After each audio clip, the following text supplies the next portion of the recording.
അതിന്റെ താഴെ വേറെ ആരും ഇല്ല.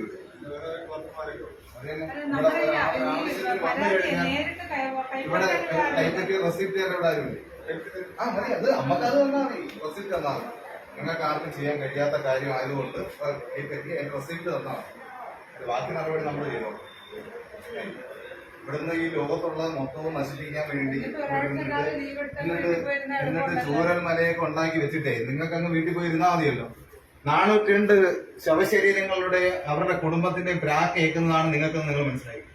നിങ്ങളെ ഇയാളെ വീട്ടിൽ വരുമ്പോഴേ അത് പഠിക്കുന്നു. പറയേണ്ട സ്ഥലത്ത് നമ്മൾ പറയുന്നത് ഇവിടുത്തെ കാര്യമാണ് പറയുന്നത്. നിങ്ങളെ തലയിൽ തന്നെ ഇതെല്ലാം വീഴുന്നത് മേടിച്ച് വെച്ച് കണക്കുള്ളതാ. ഇത് നമ്മളിത് മേടിക്കുന്നത് നമ്മളെ അപേക്ഷ മേടിച്ചത് കൈക്കൂലി മേടിച്ചതൊക്കെ നിങ്ങളെ പതിനെട്ട് വെച്ചോ. അതൊക്കെ പള്ളിയിൽ അങ്ങ് വെച്ചിരുന്നാൽ മതി. ഇതങ്ങ് മേടിച്ച് വെച്ച അപേക്ഷ മേടിച്ച് വെച്ചിട്ട് ഇവിടെ ഇയാളൊന്നും ഇല്ല ഈ ഓഫീസിൽ. ഇല്ല, കളക്ടറെ വിളിച്ച് നമ്മൾ പറയാം ഞങ്ങൾ കളക്ടറിലോട്ട് പോവാം. ഇവിടെ ഞങ്ങൾ അപേക്ഷ മേടിച്ച് റെസിപ്റ്റ് തരാൻ പറ്റത്തില്ലേ? ഞങ്ങളുടെ അപേക്ഷ മേടിച്ച് റെസിപ്റ്റ് തരാൻ ഇവിടെ ആരുമില്ലേ? ഈ ഓഫീസിൽ ആരും ഇല്ലെങ്കിൽ അത് ഇങ്ങനെ എഴുതി തരും. ഈ അപേക്ഷ സ്വീകരിക്കാൻ കഴിയത്തില്ല എന്ന് പറഞ്ഞ് ഒരു റെസിപ്റ്റ് എഴുതി തരാൻ ഇവിടെ ആരുമില്ലേ? ഈ അപേക്ഷ മേടിച്ച് ഈ അപേക്ഷ സ്വീകരിച്ച് കോപ്പി എടുത്ത കോപ്പി എടുത്ത ഒരു കോപ്പി ഇങ്ങോട്ട് കോപ്പി റെസിപ്റ്റ് ഒന്ന് കഴിയുന്ന അതേതാ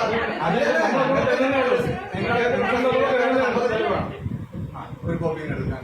ഞാനിപ്പോൾ ഈ ലൈവിൽ വരുന്നത് നമ്മുടെ ചടയമംഗലവുമായി ബന്ധപ്പെട്ട് നമ്മുടെ ജഡായിപ്പാറയുമായി ബന്ധപ്പെട്ട് 2-3 ദിവസങ്ങളായി നമ്മുടെ പത്രമാധ്യമങ്ങളിലടക്കം നമ്മുടെ MC റോഡിൻ്റെ ഓരത്തിനോട് ചേർന്നുള്ള ഒരു പാറ ഖനനവുമായി ബന്ധപ്പെട്ട വിഷയം നമ്മുടെ സോഷ്യൽ മീഡിയയിലെല്ലാം നിരന്തരം ഇങ്ങനെ വന്നുകൊണ്ടിരിക്കുകയാണ്.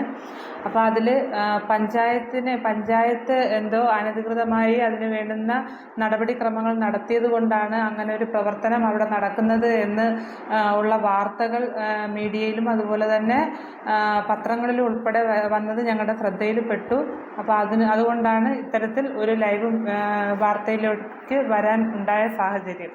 ഇതുമായി ബന്ധപ്പെട്ട് നമ്മുടെ MC റോഡിനോട് ചേർന്ന് അവിടെ ഒരു ബിൽഡിംഗ് പെർമിറ്റിന് വേണ്ടി പഞ്ചായത്തിൽ അപേക്ഷ തരികയും ആ ബിൽഡിംഗ് പെർമിറ്റിന് വേണ്ടി പഞ്ചായത്ത് പെർമിറ്റ് അനുവദിച്ചു കൊടുക്കുകയും ചെയ്തു. അത് ബിൽഡിംഗ് വെക്കുന്നതിന് വേണ്ടിയാണ്. അതുപോലെ തന്നെ ആ ബിൽഡിംഗ് പെർമിറ്റ് കൊടുക്കുന്നതിനോടൊപ്പം അവിടെ മണ്ണെടുത്ത് മാറ്റുന്നതിന് കൂടി പഞ്ചായത്തിൽ അപേക്ഷ തന്നിരുന്നു. അപ്പം 3000 സ്ക്വയർ ഫീറ്റ് വരെയുള്ള ബിൽഡിങ്ങിൻ്റെ പെർമിറ്റിന് മണ്ണെടുക്കുന്നതിന് പഞ്ചായത്തിന് അനുമതി കൊടുക്കാം. അത്തരത്തിൽ അവിടെ ബിൽഡിംഗ് പെർമിറ്റിന് വേണ്ടിയുള്ള അനുമതി പഞ്ചായത്തിൽ നിന്ന് കൊടുത്ത് അവർ പണി തുടങ്ങിയ സാഹചര്യത്തിലാണ് കുറച്ച് മണ്ണ് മാറ്റിയപ്പോൾ അടിയിലോട്ട് പാറയാണെന്ന് കാണുകയും അവർ നേരെ അതിൻ്റെ ഉടമസ്ഥൻ നേരെ മൈനിങ് ആൻഡ് ജിയോളജിയിൽ പോവുകയും അവിടെ നിന്ന് ഈ ബിൽഡിങ് വെക്കുന്നതിന് വേണ്ടി മാത്രം അതിനു വേണ്ടിയുള്ള ആവശ്യത്തിലേക്കായതുകൊണ്ട് 3000 സ്ക്വയർ ഫീറ്റിൽ നിർത്തിക്കൊണ്ട് പാറ ഉള്ള ഭാഗങ്ങളിൽ നിന്ന് പാറ മാറ്റുന്നതിന് ജിയോളജിയിൽ നിന്ന് അവർക്ക് പെർമിറ്റ് ലഭിച്ചതിൻ്റെ അടിസ്ഥാനത്തിലാണ് ഇപ്പോൾ കഴിഞ്ഞ ദിവസങ്ങളിലെല്ലാം ഈ പറയുന്ന സ്ഥലത്ത് പാറ ഖനനം നടക്കുന്നത്.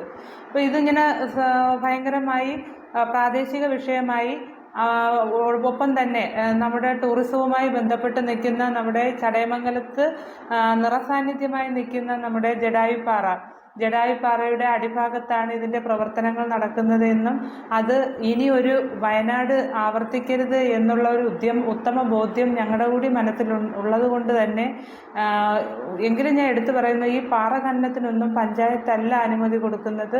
ഇതുപോലുള്ള ജിയോളജിയുടെ പെർമിറ്റുകൾ ഉൾപ്പെടെ വെച്ചുകൊണ്ടാണ് ഈ പാറ ഖനനം നമ്മുടെ മിക്ക പഞ്ചായത്തുകളിലും നടന്നു വന്നുകൊണ്ടിരിക്കുന്നത്.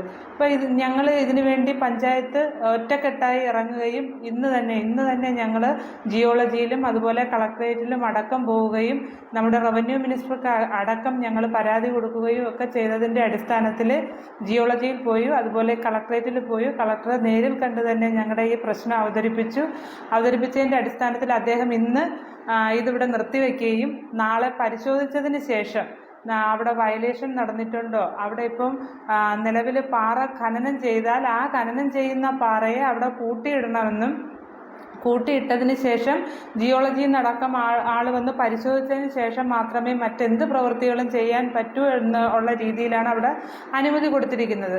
അപ്പോൾ അവിടെ നിന്ന് ഖനനം ചെയ്ത പാറ വണ്ടി ഉപയോഗിച്ച് കയറ്റി പോകുന്നു എന്നൊക്കെയാണ് ഗ്രാമപഞ്ചായത്തിന് പരാതി ലഭിച്ചിട്ടുള്ളത്. അപ്പോൾ ഈ പരാതിയുടെ അടിസ്ഥാനത്തിലാണ് പഞ്ചായത്ത് ഇതിനു വേണ്ടി മുന്നിട്ടിറങ്ങിയത്. അപ്പോൾ തീർച്ചയായിട്ടും നാളെ ഇതിൻ്റെ പരിശോധന അടക്കം അവിടെ കാണും. ആ പരിശോധനയിൽ അവിടെ ഈ പറയുന്ന രീതിയിലുള്ള വയലേഷൻ നടന്നിട്ടുണ്ട് എങ്കിൽ ആ ഖനനാനുമതി റദ്ദ് ചെയ്യുന്നതിന് വേണ്ടിയുള്ള നടപടിക്രമങ്ങളുമായിട്ട് മുമ്പോട്ട് പോകുമെന്ന് കളക്ടർ ഞങ്ങൾക്ക് ഉറപ്പ് നൽകിയിട്ടുണ്ട്. അതോടൊപ്പം അത് പരിശോധിക്കുന്നത് വരെ ഖനനം നിർത്തിവെക്കുന്നതിനുള്ള ഒരു പ്രവർത്തനം കൂടി നമ്മുടെ ജില്ലാ കളക്ടറുടെ ഭാഗത്തുനിന്ന് ഉണ്ടായിട്ടുണ്ട്. അപ്പോൾ ഈ കാര്യങ്ങൾ പൊതുജനങ്ങളെ അറിയിക്കുന്നതിന് വേണ്ടിയാണ് ഇപ്പോൾ ഈ ലൈവ് വാർത്തയിലേക്ക് വരുന്നത്. തീർച്ചയായിട്ടും പഞ്ചായത്ത് അവിടെ പാറ ഖനനം ചെയ്യുന്നതിന് വേണ്ടി യാതൊരു അനുമതിയും പഞ്ചായത്ത് കൊടുത്തിട്ടില്ല. അവിടെ നിന്നല്ല, നമ്മുടെ പഞ്ചായത്തിൻ്റെ ഒരു പ്രദേശത്തും പാറ ഖനനം ചെയ്യുന്നതിന് പഞ്ചായത്ത് യാതൊരു അനുമതിയും കൊടുത്തിട്ടില്ല. ഇത് ദയവ് ചെയ്ത് പൊതുജനങ്ങൾ മനസ്സിലാക്കണം. സോഷ്യൽ മീഡിയ വഴിയൊക്കെ പഞ്ചായത്ത് പ്രസിഡന്റിനെയും ജനപ്രതിനിധികളെയൊക്കെ അപകീർത്തിപ്പെടുത്തുന്ന രീതിയിൽ ഒരുപാട് വാർത്തകളും കമൻറ്റുകളും വരുന്നുണ്ട്. ദയവ് ചെയ്ത് നാട്ടുകാർ മനസ്സിലാക്കി മാത്രം കമൻറ്റുകൾ പറയുക. ഇതൊരു അഭ്യർത്ഥനയായി കണക്കാക്കുക. പാറക്കോറികളുടെ വിവേകരഹിതമായ പ്രവർത്തനം ചടയമംഗലത്തെ ദുർബലപ്പെടുത്താൻ ഒരുങ്ങുമ്പോൾ ഒരു നിശബ്ദ ജനവിഭാഗത്തിന് ആശ്രയമാകേണ്ടത് ആരെയാണ് ചടയമംഗലത്തുകാർ ആശ്രയിക്കേണ്ടത്? സമീപ പഞ്ചായത്തുകളിലെ തരിശു നിലങ്ങൾ നികത്തപ്പെട്ടപ്പോഴും ചടയമംഗലത്തെ ഒരു തരി ഭൂമി പോലും അനാവശ്യമായി നികത്താൻ അനുവദിക്കാത്ത രാഷ്ട്രീയ നേതൃത്വം ഉണ്ടായിരുന്നു. എന്നാൽ ഇന്ന് ഓരോ രാഷ്ട്രീയ പാർട്ടിയെയും പാറക്കോറി മാഫിയ സംഘങ്ങൾ സംശയത്തിന്റെ നിഴലിൽ നിർത്തിയിരിക്കുന്നു. ജനങ്ങൾ സംശയത്തിൽ തന്നെയാണ്. ഓരോ ചടയമംഗലത്തുകാരനും രാഷ്ട്രീയ നേതൃത്വങ്ങളെയും തിരഞ്ഞെടുത്ത ഭരണകർത്താക്കളെയും എന്തിന് മാധ്യമങ്ങളെ പോലും സംശയത്തോടെ മാത്രം കാണുന്ന അവസ്ഥ. നിയമത്തിന്റെ പഴുതുകളിലൂടെ ഉദ്യോഗസ്ഥ വൃന്ദത്തിന്റെ ഒത്താശയോടെ ചില രാഷ്ട്രീയ കോമരങ്ങളുടെ ഉദരപൂരണ ആർത്തിയും മുതലാക്കി കോറി മാഫിയ ചടയമംഗലത്തെ ദുരന്തഭൂമിയാക്കാൻ തയ്യാറെടുത്തുകൊണ്ടിരിക്കുന്നു. കോറി മാഫിയകൾ ജനങ്ങളുടെ പ്രതിഷേധം കണ്ട് പുതിയ രൂപത്തിൽ ചടയമംഗലത്തെ ആക്രമിക്കാൻ ഒരുങ്ങുന്നു. പാറ നിറഞ്ഞ വസ്തുക്കൾ കണ്ടെത്തി വാങ്ങിക്കൂട്ടുന്നു. കെട്ടിട നിർമ്മാണത്തിനുള്ള അനുമതി ചില ഉദ്യോഗസ്ഥരെ പാട്ടിലാക്കി കൈവശപ്പെടുത്തുന്നു. തുടർന്ന് പാറ പൊട്ടിക്കാനും തുടങ്ങുന്നു. മേടയിൽ ജംഗ്ഷനിൽ നടത്തുന്ന പാറഖനനം അതിന് ഒരു ഉത്തമ ഉദാഹരണമാണ്. ഇന്ന് നടന്ന ഗ്രാമപഞ്ചായത്തിന്റെ നീക്കം മേടയിലെ പാറ ഖനനത്തിന് താൽക്കാലിക സ്റ്റേ വാങ്ങിയെടുക്കാൻ കഴിഞ്ഞു. നാളെ പ്രകൃതിയെ ചൂഷണം ചെയ്തുണ്ടാക്കിയ പണം കൊണ്ട് ഈ താൽക്കാലിക നടപടി മരവിക്കപ്പെട്ടേക്കാം. എന്നാൽ അധികാരികൾ കാട്ടിയ ഈ ആർജവത്തെ സാക്ഷിക്ക് അഭിനന്ദിക്കാതെ വയ്യ. കോറി മാഫിയ പുകമറയ്ക്കുള്ളിൽ നിർത്തിയിരിക്കുന്ന രാഷ്ട്രീയ പ്രസ്ഥാനങ്ങളും ഭരണകർത്താക്കളും മറനീക്കി ചടയമംഗലം ജനതയുടെ വിശ്വാസം നേടിയെടുക്കേണ്ട സമയമാണിത്. അതിനു തയ്യാറായില്ലെങ്കിൽ ജഡായുപ്പാറയുടെ അടിത്തറയും കണ്ണൻപാറയും കടന്നൂരും കല്ലുമലയും കഥകളാവുന്ന കാഴ്ചകൾ കണ്ടിട്ടും കാണാതെ വരിയുടയ്ക്കപ്പെട്ടവന്റെ നിശബ്ദത ഭൂഷണമാക്കുക തുടരുകയാണെങ്കിൽ നാളത്തെ തലമുറ നിങ്ങളുടെ കല്ലറയിൽ എഴുതി വയ്ക്കും, അധമന്റെ പിച്ചക്കാശിനായി ചടയമംഗലത്തിന്റെ അന്തകന്മാർക്ക് കഞ്ഞിവെച്ചവർ. ഒറ്റ വാക്കിൽ പറഞ്ഞാൽ ഒറ്റുകാരനെന്ന്. നിങ്ങൾ നേടിയതും നേടിയെടുത്തതും ചടയമംഗലത്തിന്റെ ചോരയിൽ നിന്നും നീരിൽ നിന്നുമാണെന്ന് ഓർത്താൽ നന്ന്. ഇനി പാറക്കോറി മാഫിയകളുടെ കിമ്പളം ഞങ്ങൾ തരുന്ന ശമ്പളത്തേക്കാൾ വലുതാണെന്ന് കരുതുന്ന ഉദ്യോഗസ്ഥ പ്രഭുക്കളെ, നിങ്ങൾക്ക് ഈ നാടിന്റെ ശാപം മാറാ കളങ്കമായി തുടരുക തന്നെ ചെയ്യും. സാക്ഷിക്ക് പറയാനുള്ളത് ഒന്നു മാത്രം: മടിയിൽ കനമില്ലാത്തവർ ശബ്ദിക്കട്ടെ ചടയമംഗലത്തിനായി.